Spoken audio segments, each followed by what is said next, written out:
राधे राधे। जय श्री कृष्ण। शास्त्रों में बताया गया है कि सत्यनारायण व्रत कथा का पाठ करने से व्यक्ति को 1000 यज्ञ करने के बराबर पुण्य फल की प्राप्ति होती है। सत्यनारायण भगवान व्रत कथा में भगवान विष्णु के सत्य स्वरूप के बारे में बताया गया है। इस व्रत का पाठ करने से घर में सुख समृद्धि का वास होता है और भगवान विष्णु की कृपा सदैव बनी रहती है। सत्यनारायण व्रत कथा का पहला अध्याय। एक समय की बात है, नेसीरण्य तीर्थ में सनकादि 88,000 ऋषियों ने श्री सूत जी से पूछा, हे प्रभु, इस कलयुग में वेद विद्या रहित मनुष्य को प्रभु भक्ति किस प्रकार मिल सकती है तथा उनका उद्धार कैसे होगा। हे मुनि श्रेष्ठ, कोई ऐसा तप बताइए जिससे थोड़े समय में ही पुण्य फल मिले और मनवांछित फल भी मिल जाए। इस प्रकार की कथा सुनने की हम इच्छा रखते हैं। वे सर्व शास्त्रों के ज्ञाता सूत जी बोले, हे विष्णुओं में पूज्य, आप सभी ने प्राणियों के हित की बात पूछी है, इसलिए मैं एक ऐसे श्रेष्ठ व्रत को आप लोगों को बताऊंगा जिसे नारद जी ने लक्ष्मी नारायण जी से पूछा था और लक्ष्मीपति ने मुनि श्रेष्ठ नारद जी से कहा था। आप सब इसे ध्यान से सुनिए।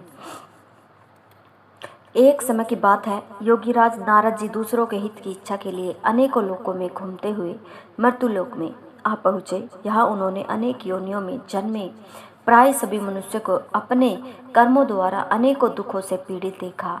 उनका दुख देखकर नारद जी सोचने लगे कि ऐसा कैसा यत्न किया जाए जिसके करने से निश्चित रूप से मानव के दुखों का अंत हो जाए। इसी विचार पर मनन करते हुए वह विष्णु लोक में गए। वहाँ वह देवों के इस नारायण की स्तुति करने लगे, जिनके हाथों में शंख चक्र गदा और पद्म थे, गले में वरमाला पहने हुए थे। स्तुति करते हुए नारद जी बोले, हे भगवान, आप अत्यंत शक्ति से संपन्न हैं। मन तथा वाणी भी आपको नहीं पा सकती। आपका आदि मध्य तथा अंत नहीं है। निर्गुण स्वरूप सृष्टि के कारण भक्तों के दुख को दूर करने वाले आपको मेरा नमस्कार है। नारद जी की स्तुति सुन विष्णु भगवान बोले, हे मुनि श्रेष्ठ, आपके मन में क्या बात है? आप किस काम के लिए पधारे हैं, उसे निसंकोच कहो। इस पर नारद मुनि बोले कि मृत्युलोक में अनेक योनियों में जन्मे मनुष्य अपने कर्मों के द्वारा अनेकों दुख से दुखी हो रहे हैं। हे नाथ, आप मुझ पर दया रखते हैं तो बताइए कि वो मनुष्य थोड़े प्रयास से ही अपने दुखों से कैसे छुटकारा पा सकते हैं। श्री हरि बोले, हे नारद, मनुष्य की भलाई के लिए तुमने बड़ी अच्छी बात पूछी है। जिसके करने से मनुष्य मोह से छूट जाता है, वह बात मैं कहता हूँ, उसे सुनो। स्वर्ग लोक में वह मृत्यु लोक दोनों में एक दुर्लभ उत्तम व्रत है जो पुण्य देने वाला है। आज प्रेमवश होकर मैं उसे तुमसे कहता हूँ। श्री सत्यनारायण भगवान का यह व्रत अच्छी तरह विधान पूर्वक करके मनुष्य तुरंत ही यहाँ सुख भोग कर अपने मरने पर मोक्ष पाता है। श्री हरि के वचन सुन नारद जी बोले कि उस व्रत का फल क्या है और उसका विधान क्या है। यह व्रत किसने किया था, इस व्रत को किस दिन करना चाहिए, सभी कुछ विस्तार से बताए। नारद की बात सुनकर श्री हरि बोले, दुख व शोक को दूर करने वाला, यह सभी स्थानों पर विजय दिलाने वाला, मानव को भक्ति व श्रद्धा के साथ शाम को सत्यनारायण जी की पूजा धर्मपरायण होकर ब्राह्मणों व बंधुओं के साथ करनी चाहिए। भक्ति भाव से ही नैवेद्य केले का फल, घी, दूध और गेहूं का आटा सवाया ले। गेहूं के स्थान पर शाटी का आटा, शक्कर तथा गुड़ लेकर वह सभी भक्षण योग्य पदार्थों को मिलाकर भगवान का भोग लगाए। ब्राह्मणों सहित बंधु बांधवों को भी भोजन कराए। उसके बाद स्वयं भोजन करे। भजन कीर्तन के साथ भगवान की भक्ति में लीन हो जाए। इस तरह से सत्यनारायण भगवान का यह व्रत करने पर मनुष्य की सारी इच्छाएं निश्चित रूप से पूरी होती है। इस कली काल अर्थात कलयुग में मर्त्युलोक में मोक्ष का यही एक सरल उपाय बताया गया है। श्री सत्यनारायण व्रत कथा का पहला अध्याय संपूर्ण। बोलिए श्री सत्यनारायण भगवान ने की जय। सत्यनारायण भगवान व्रत कथा का दूसरा अध्याय। सूत जी बोले, हे ऋषियों, जिसने पहले समय में इस व्रत को किया था उसका इतिहास कहता हूँ, ध्यान से सुनो। सुंदर काशीपुर नगरी में एक अत्यंत निर्धन ब्राह्मण रहता था। भूख प्यास से परेशान वह धरती पर घूमता रहता था। ब्राह्मणों से प्रेम करने वाले भगवान ने एक दिन ब्राह्मण का वेश धारण कर उसके पास जाकर पूछा, हे विप्र, नित्य दुखी होकर तुम पृथ्वी पर क्यों घूमते हो? दीन ब्राह्मण बोला, मैं निर्धन ब्राह्मण हूँ, भिक्षा के लिए धरती पर घूमता हूँ। हे भगवान, यदि आप इसका कोई उपाय जानते हो तो बताइए। वृद्ध ब्राह्मण कहता है, कि सत्यनारायण भगवान मनोवांछित फल देने वाले हैं, इसलिए तुम उनका पूजन करो। इसे करने से मनुष्य सभी दुखों से मुक्त हो जाता है। वर्ध ब्राह्मण बनकर आए सत्यनारायण भगवान उस निर्धन ब्राह्मण को व्रत का सारा विधान बताकर अंतर्ध्यान हो गए। ब्राह्मण मन ही मन सोचने लगा कि जिस व्रत को वर्ध ब्राह्मण करने को कहा गया है, मैं उसे जरूर करूँगा। यह निश्चय करने के बाद उसे रात में नींद आई। वह सवेरे उठकर सत्यनारायण भगवान के व्रत का निश्चय कर भिक्षा के लिए चला गया। उस दिन निर्धन ब्राह्मण को भिक्षा में बहुत धन मिला, जिसे उसने बंधु बांधवों के साथ मिलकर श्री सत्यनारायण भगवान का व्रत संपन्न किया। भगवान सत्यनारायण का व्रत संपन्न करने के बाद वह निर्धन ब्राह्मण सभी दुखों से छूट गया और अनेक प्रकार की संपत्तियों से युक्त हो गया। उसी समय से यह ब्राह्मण हर माह इस व्रत को करने लगा। इस तरह से सत्यनारायण भगवान के व्रत को जो मनुष्य करेगा, वह सभी प्रकार के पापों से छूटकर मोक्ष को प्राप्त होगा। जो मनुष्य इस व्रत को करेगा, वह भी सभी दुखों से मुक्त हो जाएगा। सूत जी बोले कि इस तरह से नारद जी ने नारायण जी से कहा हुआ श्री सत्यनारायण व्रत को मैंने तुमसे कहा। हे विप्रो, मैं अब और क्या कहूँ। ऋषि बोले, हे मुनिवर, संसार में उस विपर से सुनकर और किस किस ने इस व्रत को किया, हम सब इस बात को सुनना चाहते हैं। इसके लिए हमारे मन में श्रद्धा का भाव है। सूत जी बोले, हे मुनियों, जिस जिस ने इस व्रत को किया है, वे सब सुनो। एक समय वही विप्र धन एवं ऐश्वर्य के अनुसार अपने बंधु बांधवों के साथ इस व्रत को करने को तैयार हुआ। उसी समय एक लकड़ी बेचने वाला बूढ़ा आदमी आया और लकड़ियां बाहर रखकर अंदर ब्राह्मण के घर में गया। प्यास से दुखी वह लकड़हारा उनको व्रत करते देख विप्र को नमस्कार कर पूछने लगा कि आप यह क्या कर रहे हैं। तो उन्होंने बताया कि व्रत कर रहा हूँ तथा इसे करने से क्या फल मिलेगा, कृपया मुझे बताए। ब्राह्मण ने कहा कि सब मनोकामनाओं को पूरा करने वाला यह सत्यनारायण भगवान का व्रत है। इनकी कृपा से ही मेरे घर में धन धान्य आदि की वृद्धि हुई है। विपर से सत्यनारायण व्रतिया के बारे में जानकर लकड़हारा बहुत प्रसन्न हुआ। चरणामृत लेकर वह प्रसाद खाने के बाद अपने घर को गया। लकड़हारे ने अपने मन में संकल्प किया कि आज लकड़ी बेचने से जो धन मिलेगा, उसी से श्री सत्यनारायण भगवान का उत्तम व्रत करूंगा। मन में इस विचार को ले बूढ़ा आदमी सिर पर लकड़ियां रखकर उस नगर में बेचने गया जहां धनी लोग ज़्यादा रहते थे। उस नगर में उसे अपनी लकड़ियों का दाम पहले से 4 गुना अधिक मिलता है। बूढ़ा प्रसन्नता के साथ दाम लेकर केले, शक्कर, घी, दूध, दही और गेहूं का आटा ले और सत्यनारायण भगवान के व्रत की अन्य सामग्रियाँ लेकर अपने घर गया। वह उसने अपने बंधु बांधवों को बुलाकर विधि विधान से सत्यनारायण भगवान का पूजन किया और व्रत किया। इस व्रत के प्रभाव से वह बूढ़ा लकड़हारा धन पुत्र आदि से युक्त होकर संसार के समस्त सुख भोग अंत काल में वैकुंठ धाम को चला गया। श्री सत्यनारायण व्रत कथा का दूसरा अध्याय संपूर्ण। बोलिए श्री सत्यनारायण भगवान की जय। सत्यनारायण भगवान की व्रत कथा का तीसरा अध्याय। सूत जी बोले, हे मुनि श्रेष्ठ, अब आगे की कथा कहता हूँ। पहले समय में उल्का मुख नाम का एक बुद्धिमान राजा था। वह सत्यवक्ता और जितेंद्रिय था। प्रतिदिन देव स्थानों पर जाता और निर्धनों को धन देकर उसके कष्ट दूर करता था। उसकी पत्नी कमल के समान मुख वाली तथा सती साध्वी थी। भद्रशिला नदी के तट पर उन दोनों ने श्री सत्यनारायण भगवान का व्रत किया। उसी समय साधु नाम का एक वेश्या आया। उसके पास व्यापार करने के लिए बहुत सा धन भी था। राजा को व्रत करते देख वह विनय के साथ पूछने लगा, हे राजन, भक्ति भाव से पूर्ण होकर आप यह क्या कर रहे हैं? मैं इसे सुनने की इच्छा रखता हूँ, तो आप मुझे बताइए।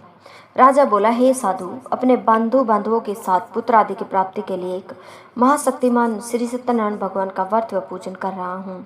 राजा के वचन सुन साधु आदर से बोला, हे राजन, मुझे इस व्रत का सारा विधान कहिए।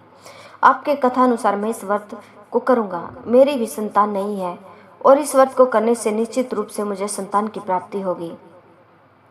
राजा से व्रत का सारा विधान सुन व्यापार से निवृत्त हो वह अपने घर गया। साधु वेश्या ने अपनी पत्नी को संतान देने वाले इस व्रत का वर्णन कह सुनाया और कहा कि जब मेरी संतान होगी तब मैं इस व्रत को करूँगा। साधु ने इस तरह के वचन अपनी पत्नी लीलावती से कहे।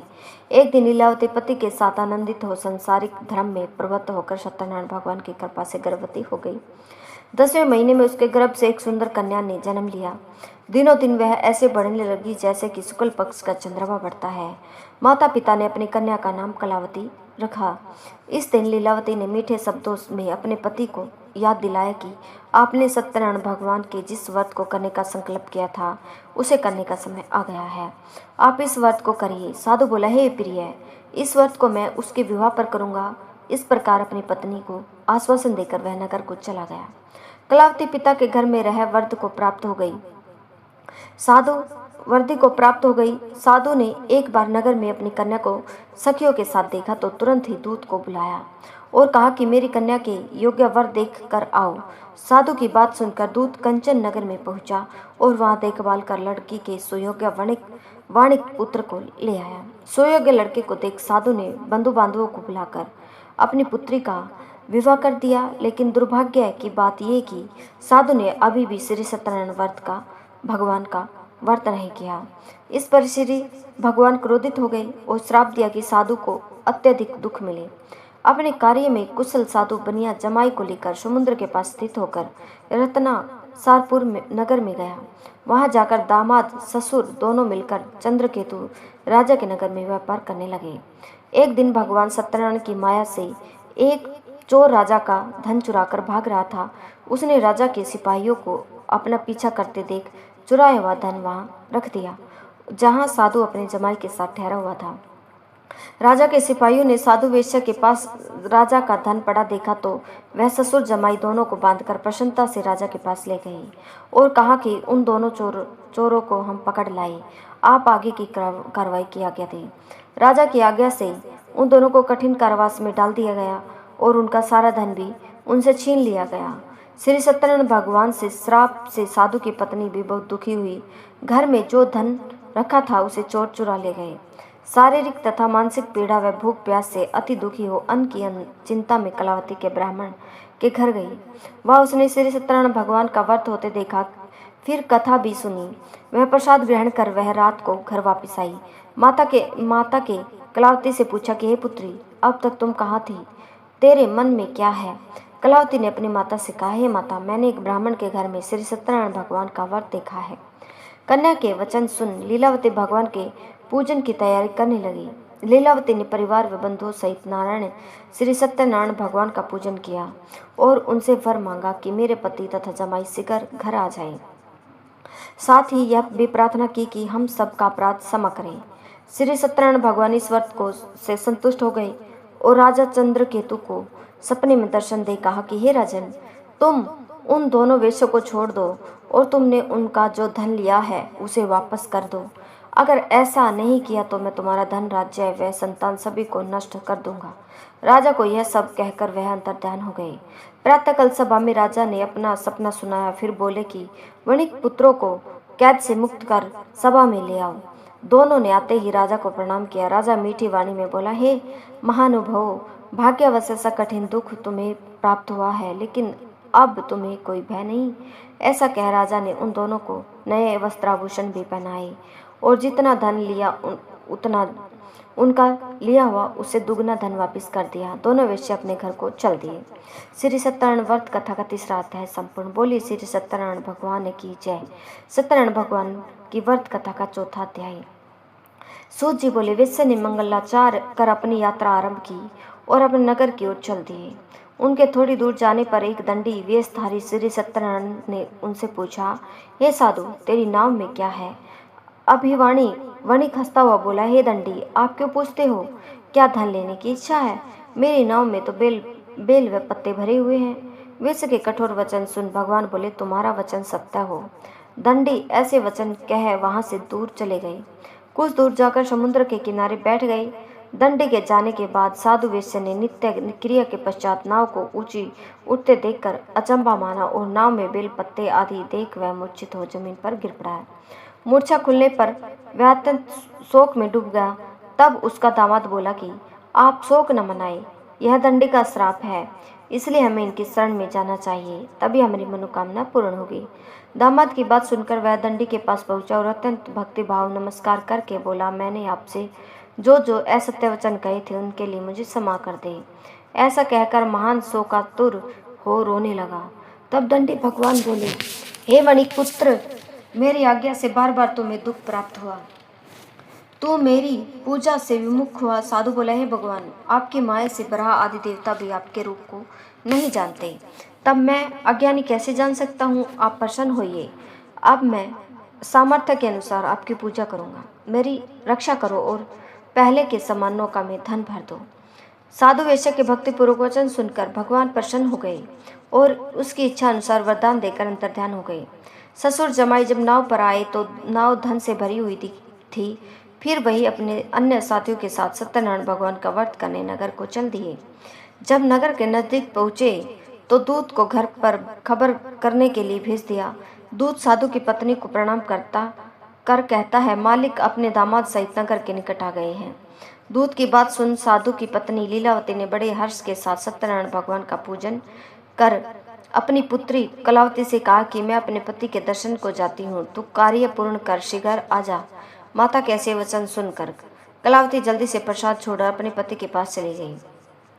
प्रसाद की अवज्ञा के कारण श्री सत्यनारायण भगवान रुष्ट हो गए और नाव सहित उसके पति को पानी में डुबो दिया। कलावती अपने पति को वहां ना पाकर रोती हुई जमीन पर गिर पड़ी।